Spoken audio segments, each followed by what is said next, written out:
আজি आसतु जानिबा श्रीगुंडीचा मंदिरर संपूर्ण विवरणी। पूर्व ईशान्य कोणरे रही गुंडीचा बाड़ी। चतुर्था विग्रह रथरे आसी गुंडीचा बाड़ी रे पहुंची पौंडी होई गुंडीचा घर आडप मंडपरे विजे करिसेंती महाबाहु। तेबे यार निर्माण शैली श्रीमंदिर ठारू भिन्न। श्रीमंदिर सिंहद्वार ठारू गुंडीचा मंदिरर दूरता मात्र 3 किलोमीटर। बड़दाण्डर सीमारे गुंडीचा घरर अवस्थिति। प्राचीन लेखकों लिखित रेकर्ड मुताबक सिंहद्वार ठारू 1.5 माइल दूर में गुंडीचा मंदिर स्थित। यह मंदिरटी ईशान्य कोणरे रही। पीढ़ निर्माण शैली रे मंदिर निर्मित होईछि। मंदिरर उच्चता 75 फुट।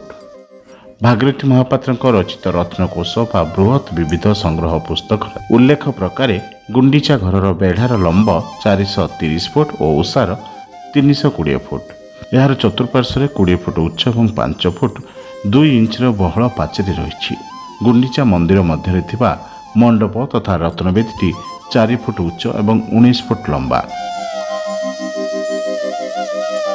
रथरु अवतरण हेबा परे चतुर्था विग्रह एहा उपरे विजे करिथांती। चैतन्य चरितामृत ग्रंथरु विदित हुए जे रथयात्रार अव्यवहित पूर्वर चैतन्य गुंडीचा घरर गंभीरा भीतर और बेढ़ा अगणा जगमोहन भोगमंडप रोषशाला आदि अनुगत मानक द्वारा मार्जना करुଥିଲେ। से समय बेलू 1510 रु 1527 मध्य गुंडीचा घरर मंदिर सिंहासन आदि पत्थर निर्मित हो सारी। सेतेबेले प्रताप रुद्रदेवଙ୍କ राजत्व काल चली। Bureau report Odisha.